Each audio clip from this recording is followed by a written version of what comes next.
同様電池起動 Activating the thermal batteries. 推進設備完了 All systems are go. 23 We have main engine.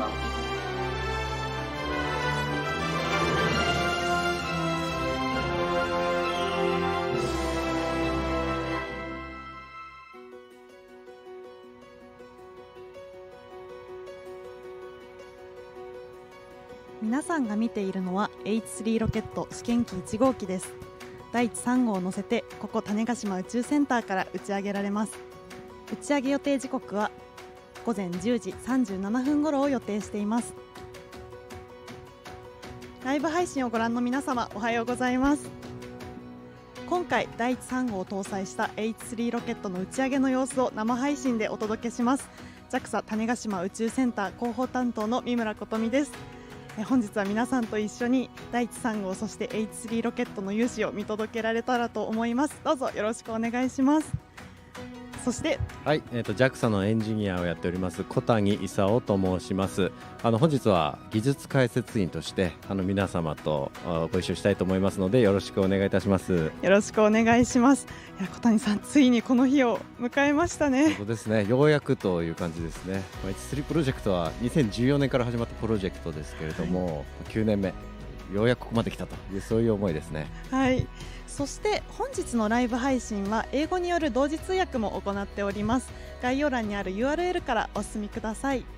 Today this live broadcast is also available in English simultaneous translation.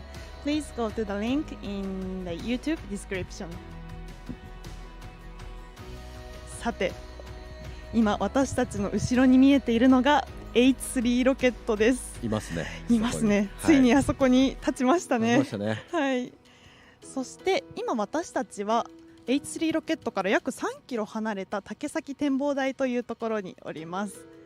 そして第3号はロケットの先端の白い部分フェアリングに格納されて宇宙へと打ち上げられます。はい、ちなみに第3号というのは愛称でして英語だと ALOS3 というふうに言います。そして気になる本日の天候ですが、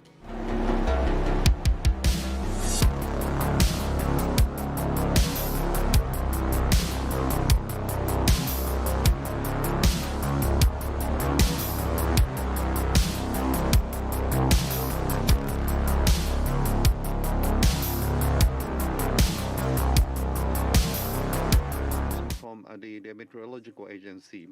Now, based on the information released, the Tanegashima region is covered by somewhat of a high pressure, but the calm weather is continuing. And so there is no forecast that is going to have negative impact on the launch.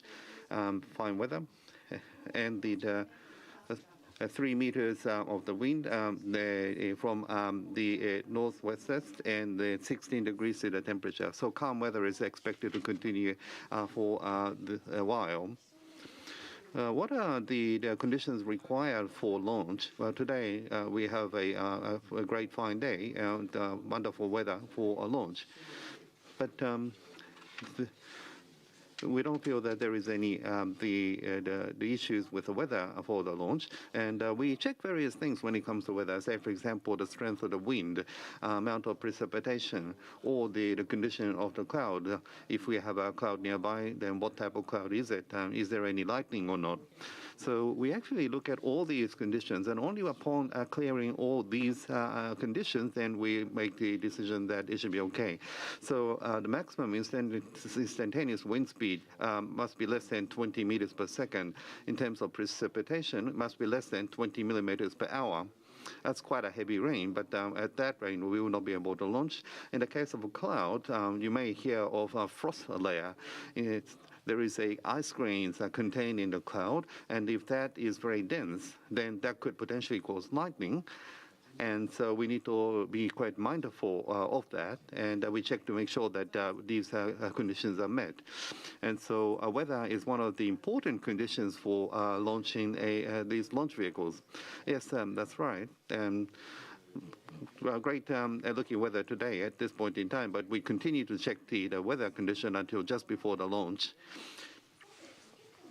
Now, towards the launch, there is a place called a Launch Control Center, LCC, that conducts various types of remote work.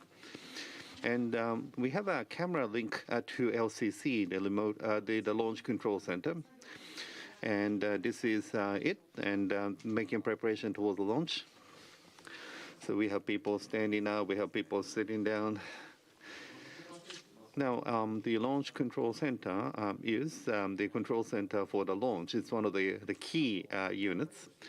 What they do here is that they do various inspection until the launch. They will provide instructions.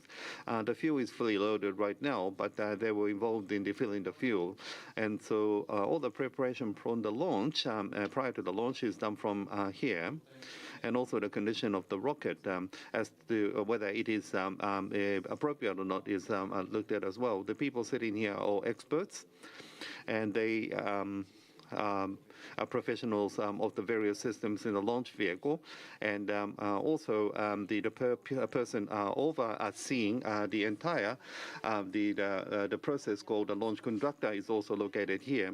Now we are located about 3 kilometers from the launch pad. Why do we have to be so much far apart?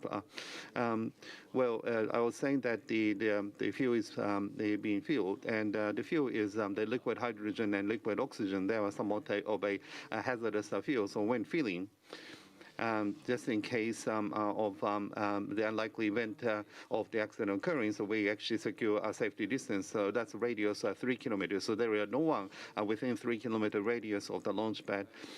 And so the launch to control the center is done remotely as well. In the past, the launch control room was located very close to the launch pad. That was because back then the remote control technology was not all that great, but today you can do everything remotely now.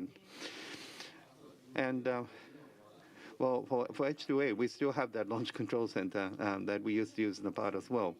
But 3 kilometers is the distance that we secure in order for ensuring safety. So what type of operation take place at the LCC?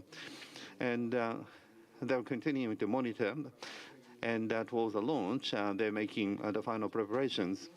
And about 240 seconds before the launch, the automatic countdown sequence starts. In other words, switching or preparation would be done automatically.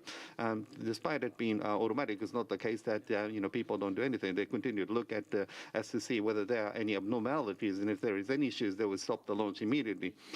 The H2A rocket and H2B rocket, which is going to be retiring, in comparison to those, the staff number has been reduced. Now, I was in the LCC when we were launching the H2B, and I remember there being more people there. And now with H3, we have introduced many new technologies. We have also introduced many automated inspection and the schemes. So we have been able to reduce headcount. I think the number is probably about a half. But this is a test flight, and so as we proceed towards operation, we'll be able to reduce staff more, and maybe a third or fourth in comparison to H2A. That would be the target. And so the number of people will continue to be reduced. So let me introduce the schedule for the broadcast today. Well, first, we will introduce the overview of the H3 launch vehicle, its mission, as well as the messages from viewers and businesses. Then, we will play a video of H3 launch vehicle history and background and introduce the flight sequences. That is the schedule for today, and today's mission is this. Well, first of all, lift off, and then SRP3 separation, and then fairing separation, then the first and second layer separation, and then finally ALOS 3 separation. That is the sequences for today. So 43 minutes away from the launch, it is about to start, so I'm getting all excited. So now regarding this H3 launch vehicle, Kotani-san, could you please talk a little bit about it? Well, H3 launch vehicle has been developed by JAXA and Japanese businesses. It is really a combination of those efforts. A feature is that soon after we did the development, we wanted to use this for private sector business purposes. So from the design stage, a private sector had played a very important role. So since H2A, there's been a great improvement. Version up, I would like to call it. So it is highly reliable, and whatever satellite it is, you can mount it. So it is flexible, and also cost effectiveness has been improved as well. So when we commercialize this, not only Japanese satellites, but also we'd like to work with international satellites as well. So if you could look at the image projected, the length is about 63 meters, so it is quite big. Actually, this first flight, 57 meters, so there is a difference. The tip, called a fairing, there are two types. There is a short one and a long one. And it depends on the size of the satellite, you can change it. And this time round, we use the short one.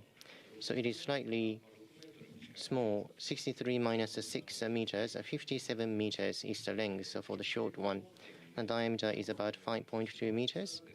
And the size, you may not be able to understand this, it is about the size of a 20-story building. I just wanted to say how large it is, just to give an idea. If you look close up, it is so big that I cannot really believe that it is going to the space. Yes, you also saw some developments yesterday, so I have been watching H2B as well. So the size of the first layer is about the same, but the second one, H2B, is slightly narrower. So it is 5.2 meters all the way up. So it looks quite heavy, doesn't it?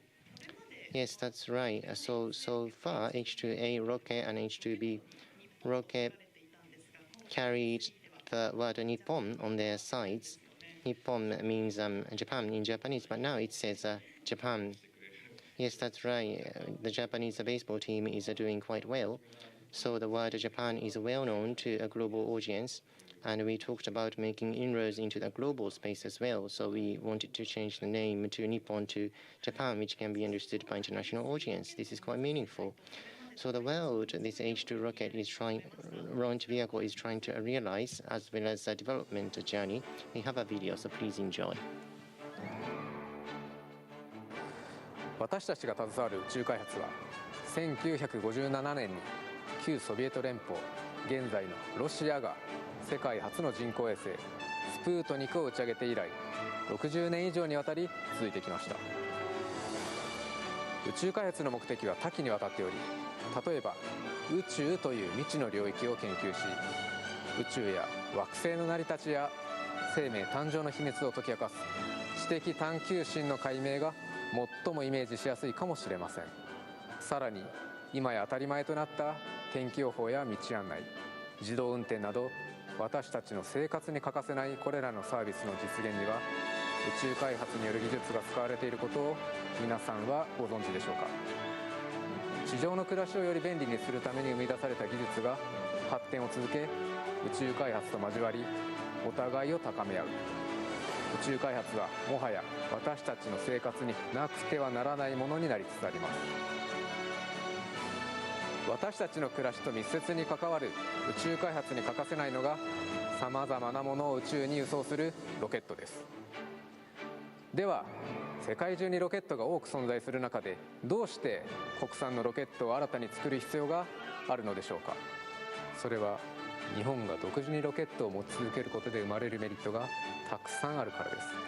例えば先ほどのような私たちの生活を豊かにするサービスを実現するには日本が適切なタイミングで必要な人工衛星を自在に打ち上げれる環境が重要になります。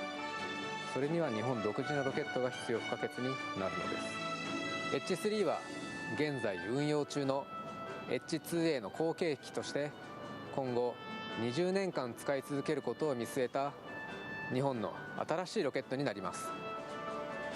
国内外問わず数多くの人工衛星を定期的に打ち上げることを目指しH3 を安定して使い続けることが目標となります。そのためには日本だけではなく世界中から選ばれるロケットを目指さなくてはいけません。 H3 は3つの要素、打ち上げたい時に打ち上げられる柔軟性、これまでのロケット開発で培った高信頼性、低価格の実現を目指し誰もが宇宙空間を活用できる時代を目標に、徹底した利用者目線で使いやすさを追求していきます。2014年のプロジェクト始動から8年、途中にはメインエンジンの技術課題を克服するために2度の開発計画の見直しもありました。開発を主導した岡田正史プロジェクトマネージャーは H3 をこう語ります。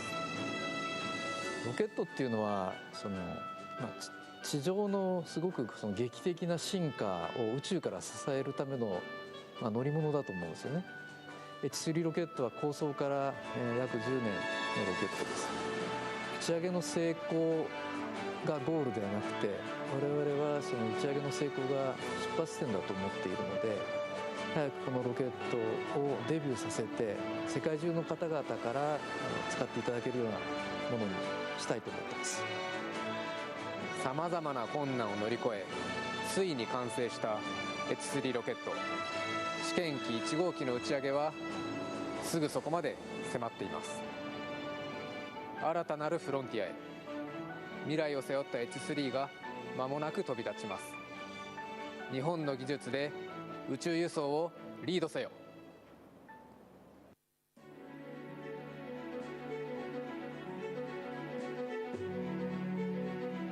H3 ロケットのメインエンジンとして搭載されるのが今回新たに開発した LE9 になります。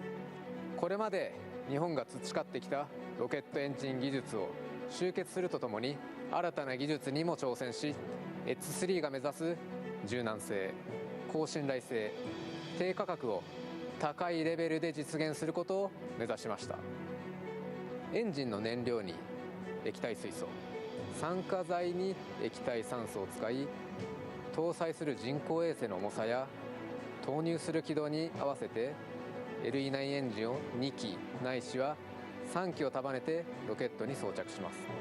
LE9 は H2A のメインエンジン LE7A と比べ推力が約 1.4 倍にパワーアップしたことで、固体ロケットブースターなしで衛星を打ち上げることが可能となりました。また重い人工衛星を打ち上げる場合には固体ロケットブースターをつけるなど、従来の H2A や H2B に比べて幅広い打ち上げが可能となります。このパワーの大きいエンジンを安くかつ信頼性を高く実現するため、これまでのロケット開発で得た経験と新しい技術をバランスよく取り入れました。その中でも特徴的なものを3つほど紹介します。まず LE9 で採用するエンジンの燃焼方式は従来のものよりシンプルな仕組みにすることで、より高い安全性を実現しました。またエンジン全体の部品点数を減らすことができ、これにより高信頼性と低価格を高いレベルで両立することが可能となります。次に LE9 には 3D プリンターで製造した部品がいくつも使われています。今までロケットエンジンには形が複雑で溶接やボルトを使った部品がたくさんありました。これらを 3D プリンターで一体成形することで大幅な部品点数削減、コスト削減を実現しました。そして電動バルブの採用でいろいろな作動範囲で燃焼することができるようになります。これにより燃焼試験の回数を大幅に削減することができました。このような最新の技術の粋を集めた LE9 エンジンがたどってきた道のりは決して平坦なものではありませんでした。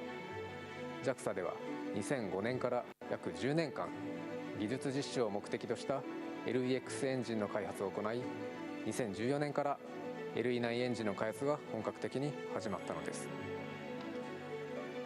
開発の段階ではさまざまな技術面での問題が発生しました。その一つ一つの壁に向き合い、生じた技術的課題を確実に解決するために、そして今後20年使い続けることができるロケットエンジンに仕上げるために、2度にわたり試験機1号機の打ち上げ計画を見直しました。この LE9 エンジンは2002年から研究が始まってですので、ほぼ20年ぐらいの時間をかけて開発してきたエンジンになります。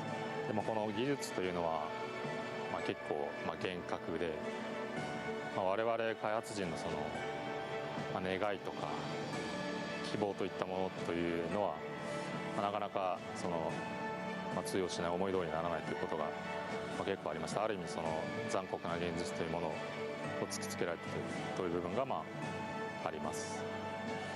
ただ最後ですね、何としてもこの世界初のエンジンを開発させてやるんだという関係者の皆様、これは我々 JAXA だけじゃなくてメーカーの方とか部品のベンダーの方も含めた強い思い、そういったものが実を結んでこのエンジンの完成にこぎつけることができたというふうに思っています。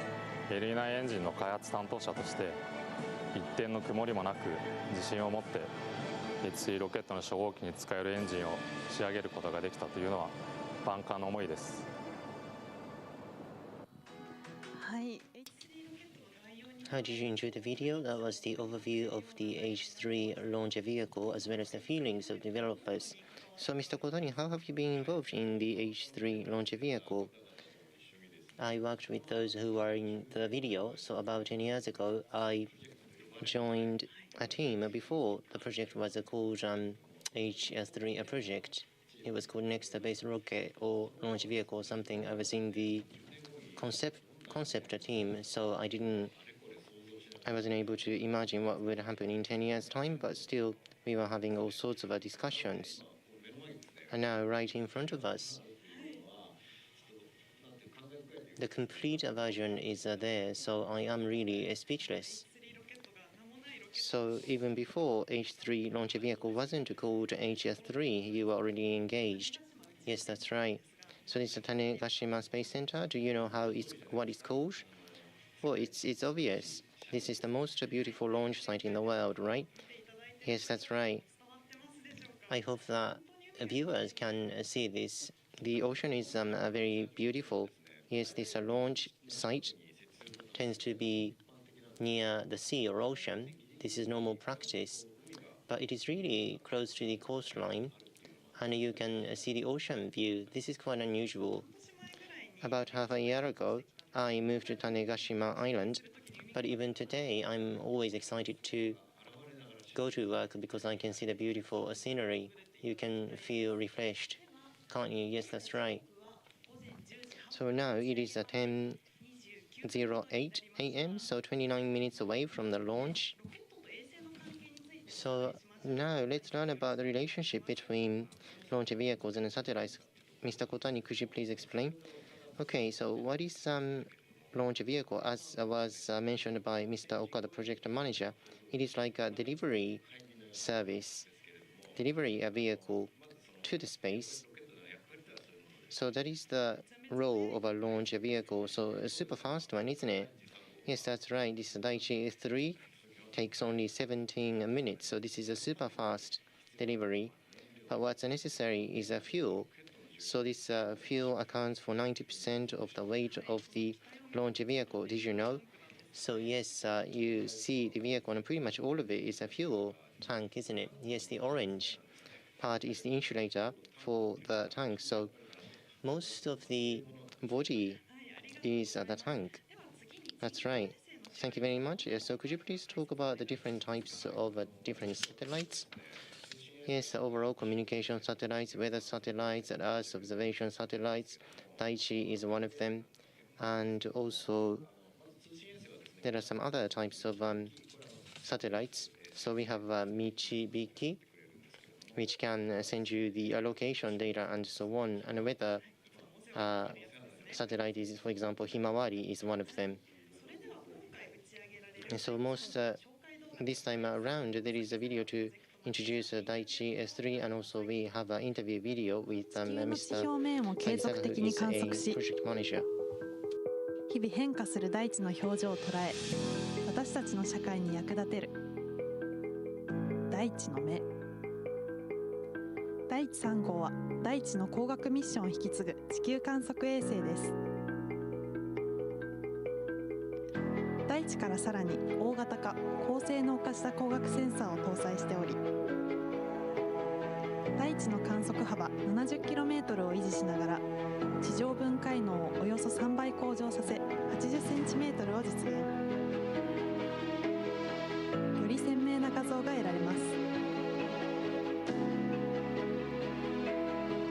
地3号は衛星直下の地表面を日々観測し、データを蓄積し続け、年や季節などによる地表面の変化を捉えます。アーカイブされた観測データは世界の高精度な地理空間情報の整備と更新に貢献します。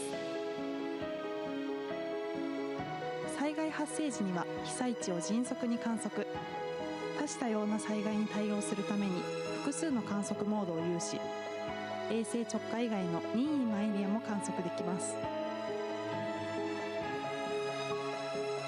観測されたデータは速やかに地上へ、被災前後のデータを比較し、建物の倒壊や道路の寸断など詳細な被害状況を把握します。地球を見守る大地の目、大地3号は地球の安全と安心のために、そして豊かな社会のために宇宙へ飛び立ちます。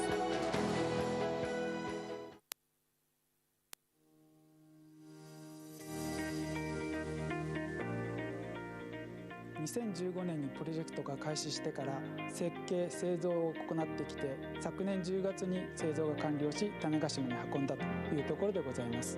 大企業から下町の小さな工場までいろいろなところの会社さんが関わっているので、正確に人数は分かりませんけれども、だいたい30社以上の方々が関わっていただいております。まずは皆さんにこの映像を見ていただきたいと思っておりますと同時に、自分もぜひ見てみたいと思っております。Oh, it's getting a bit hot, isn't it? I put off my jacket. So how did you like it, Mr. Kotani? Yes, that's right. So since compared to Daichi Class, Daichi S3, the resolution has gone up so much. So when it comes to the resolution, if you use a digital camera, it may be easy to understand. It's like a number of pixels. So that is a 70-kilometer observation range and 0.8 meters.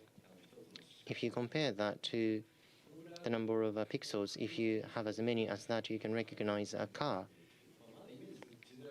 I think it's still hard to imagine, but if it's a TV, it's like a high vision, a TV becoming a 4K camera, a TV. So it is quite a evolution, isn't it? Yes, that's right. But if you get a more high resolution data or images, then the amount of data you can take per day increases, but sending that to the ground would be challenging, right? Yes, that's right. Artificial satellites are circulating around the Earth, but the data can only be conveyed above antennas of the base stations. You can have communication with the satellites. So only when they pass above the antennas, you can have the interaction. So you cannot get all the data at once, so you have to wait for the next turn. So that is the challenge we face today. To resolve such a challenge, part of the solution is a optical interaction system. So project manager Yamagawa is going to talk about the technology for the data relay of the Earth observation satellites.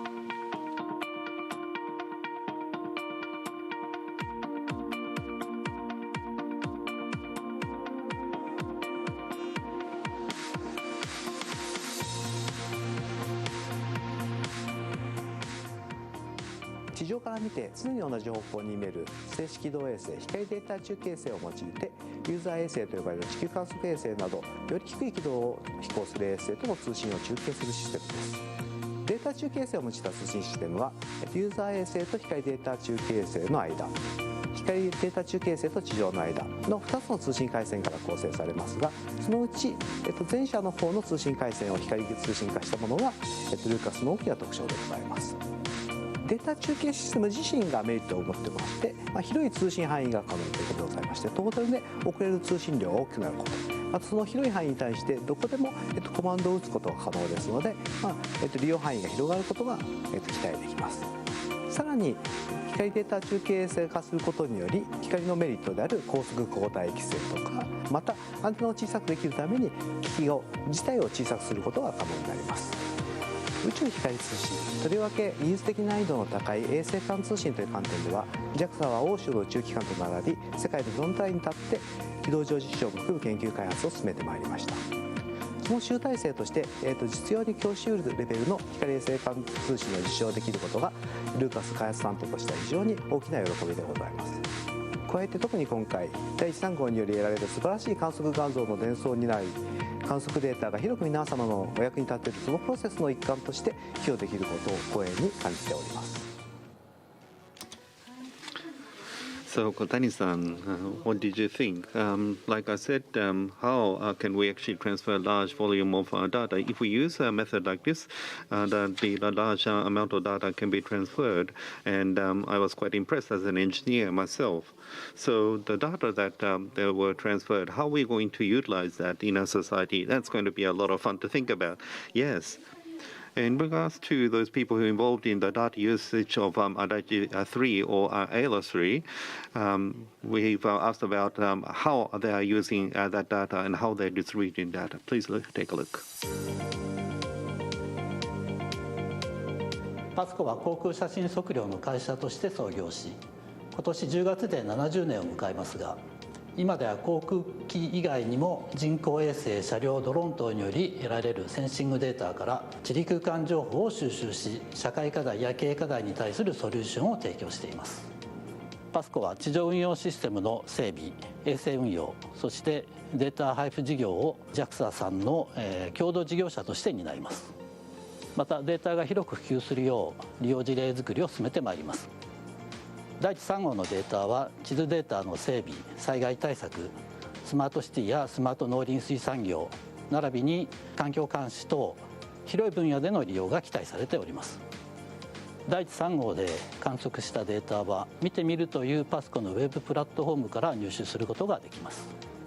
見てみるでは利用者は関心エリアや観測期間を設定するだけで簡単に衛星データの検索閲覧をすることができ、続いて処理仕様を指定することでオーダーを行うことができます。第一3号から得られる高品質で利用用途の広いデータは衛星データ利用の市場をより一層ダイナミックなものへと変貌させていくと確信しており、私たちがその一役を担うことを楽しみにしています。衛星データが多方面で使われるよう JAXA さんやパートナー企業とともに取り組んでまいります。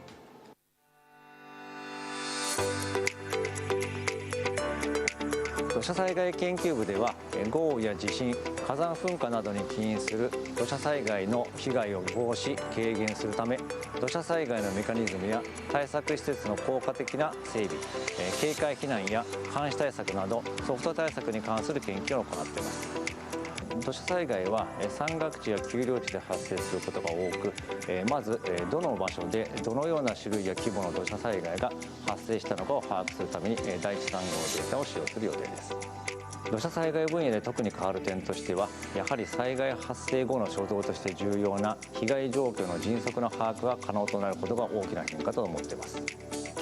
近年では気候変動の影響や大規模地震の切迫性が指摘されており、土砂災害の頻発化や激甚化が懸念されているところです。防災・減災、国土強靭化は国を挙げて進めており、第一3号の打ち上げが成功して観測を順調に開始し、災害時には大いに活用されることを期待します。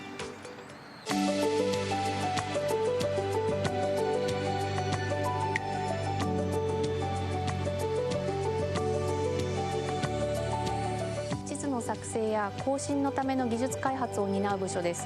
その一環で衛星データを利用し、効率的に地図を更新するための技術開発を行っています。国土地理院が整備している電子国土基本図の更新に第一3号が撮影した画像データを使用する予定です。電子国土基本図はさまざまな地図の基礎となる我が国の基本図で、2021年9月に施行されたデジタル社会形成基本法において公的基礎情報データベースという正確性や最新性が確保された社会の基盤となるデータベースの一つに位置づけられています。大きく4つのステップがあります。ステップ1は測量用航空機による空中写真撮影、次のステップ2が図鑑、地図を描く工程です。ステップ3が現地調査、最後が編集で図化したデータに市町村名などの中期に関する情報を加えて作業が完成します。第一3号の解像度は初号機の 2.5 メートルから 0.8 メートルに向上しています。分解能が向上し、判読できる地物が増えることは地図の精度向上に直結します。今回第一3号のシミュレーション画像を25000レベルの電子国土基本図で利用可能か評価したところ、海、河川、湖の縁となる水害線や道路、鉄道、建物、植生、土地利用といった基本的な地物についておおむね問題なく判読可能であることを確認しており、ステップ1に加え電子国土基本図の図鑑にも利用できると期待を寄せています。また第一3号のデータから都市開発などで大きく変化している箇所を自動的に抽出し、電子国土基本図の更新すべきエリアを効率的に選定できるような技術開発にも着手したいと考えています。地図作成に携わる我々にとって待望の打ち上げです。第一3号から国土の様子を捉えた画像が届くのを楽しみにしています。And many people will be utilizing data from the Daichi 3 or ALOS 3. I am very much looking forward to seeing for myself. Now, on this occasion, we invited messages in support of H3 launch vehicle and Daichi 3 ALOS 3, and these messages are posted onto SRB3, and they're actually attached to the side of the rocket. And so when you're inside the building, you can actually see these messages right in front of you. I saw it myself, but it's in a very visible location, these messages. You can actually read these messages. And so, people are able to feel that, there is a strong interest and there is a strong support, and, they are able to feel a great motivation here. I actually sent in a message myself with my initials. And we have seen the involvement of many companies and organizations as supporters, and they're providing a lot of support through their web pages and through events. Thank you, everyone, for the wonderful support. And the message of support from everyone will also set off to the space with the launch vehicle. So next, we have a video that explains the state of preparation of TH3.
And a lot of work, a lot of tests have been conducted thus far.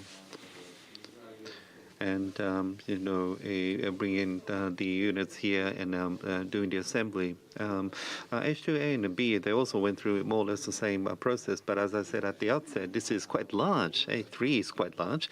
And so it was quite a significant amount of work. And towards the end of the VTR, you were able to see H3 being moved. And we were actually there.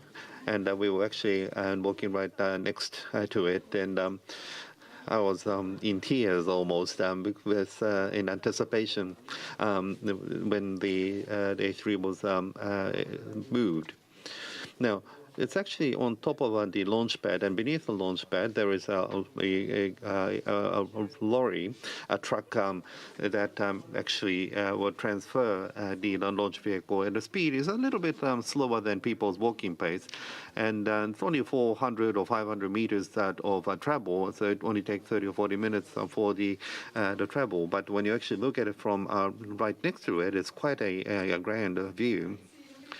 I-3 launch vehicle is kind of embedded into the launch section. You may have realized this when you watch the video.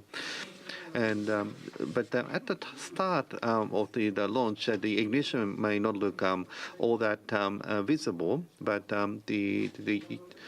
the launch vehicle is quite large, and the assembly building was we use the same as those for the H2B, and there was an issue with the height, and so we had to actually embed the launch vehicle into the launch pad.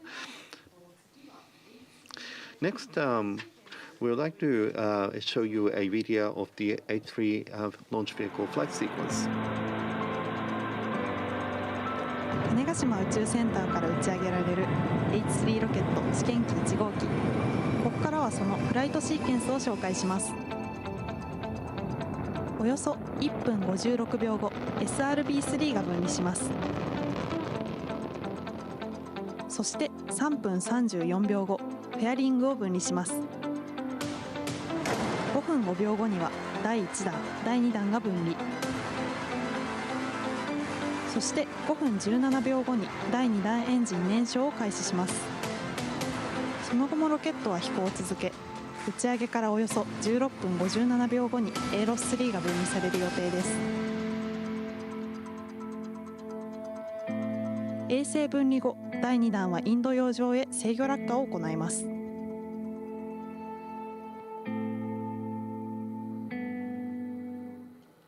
はい、ここで再び。So let's take a look at the launch control center, LCC. Well, people do look quite relaxed, and so it doesn't look as though they're in a rush. So they're basically doing their jobs. And we have also a video linkage to Range Control Center, RCC. And each of the tracking station is remotely controlled from here, and they also monitor the state of the vehicle in flight. And in cooperation with LCC, all the command regarding the launch is executed from here. So we have LCC, the Launch Control Center, and the RCC, the Range Control Center. We have these two the control centers. They have different roles. In the case of a launch control room, they are responsible for preparation work towards the launch, and also countdown. They are also responsible for RCC, the Range Control Center. They are responsible for tracking the vehicle after launch, and so there is the ground station, but the operating the ground station is also responsibility under Range Control Center. The launch is imminent, and so from here we're going to utilize the live image from the launch pad and live commentary from RCC.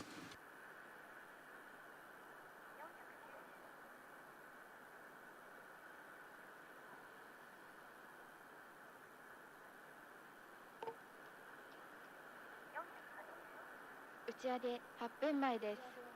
現在、各系ともロケット打ち上げの最終作業を行っています。また、警戒区域の安全は確認されています。It's 8 minutes to launch. All systems are now in their final operations. The restricted area has been vacated and cleared.